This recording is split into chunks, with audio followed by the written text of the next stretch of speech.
दिल्ली में लोकसभा की 7 सीटें हैं और 2019 के लोकसभा चुनाव में इन 7 सीटों पर बीजेपी ने अपना कब्जा जमाया था और वो भी भारी भरकम वोटों के अंतर से जीत हासिल करके।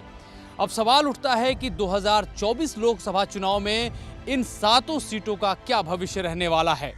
क्या बीजेपी इन 7 सीटों पर अपना कब्जा जमाएगी या फिर आम आदमी पार्टी और कांग्रेस ने जिस रणनीति के तहत अपना गठबंधन किया है वो गठबंधन कामयाब होगा और बीजेपी को चुनौती देगा। अगर हम 2019 के चुनाव परिणामों को देखते हुए एनालिसिस करें तो ये साफ पता चलता है कि बीजेपी कहीं ना कहीं इस गठबंधन पे अभी भी भारी है। जिस प्रकार से भारतीय जनता पार्टी के खाते में वोटों का प्रतिशत है उसके हिसाब से दिल्ली की 7 सीटों पर चुनौती काफी कठिन है इंडिया गठबंधन के लिए।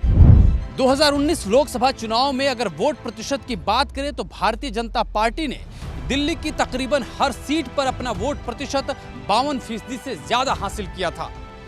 2 सीटें ऐसी थी जहां पे भारतीय जनता पार्टी को 60% से ज्यादा वोट मिले थे।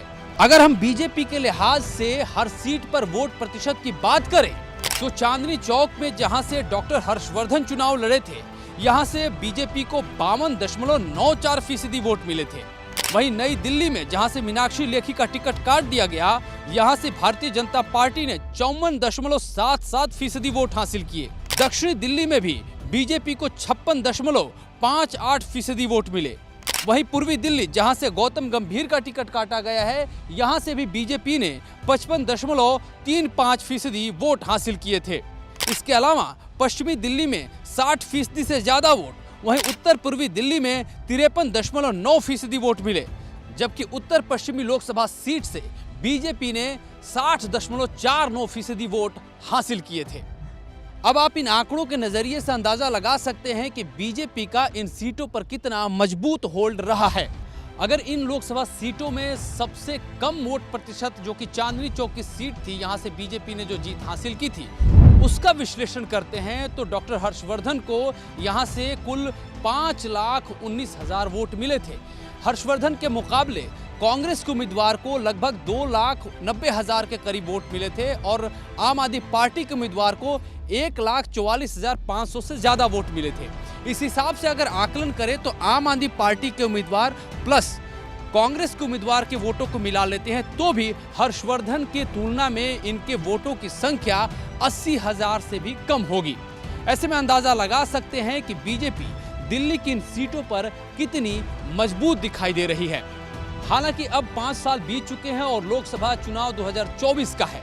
ऐसे में विपक्षी दलों के हिस्से में कुछ आरोप प्रत्यारोप भी हैं जो कि सरकार पर ठोस रूप में लगा सकते हैं, लेकिन देखा जाए तो क्या इन आरोपों के जरिए वो सरकार को घेर सकते हैं, यह भी एक बड़ा सवाल है। वैसे अगर देखा जाए तो भारतीय जनता पार्टी भी अपनी तमाम योजनाओं के जरिए वोटरों को अपने पाले में लाने की पुरजोर कोशिश में जुड़ गई है। प्रत्याशियों का ऐलान ऑलरेडी हो चुका है।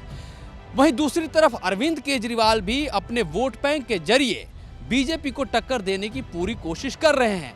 दिल्ली सरकार ने जब अपना बजट पेश किया तो अपने तमाम लोकप्रिय लोक लुभावन वादों को उसने फिर से जारी रखा जिसमें बिजली पानी का मुफ्त मामला शामिल है।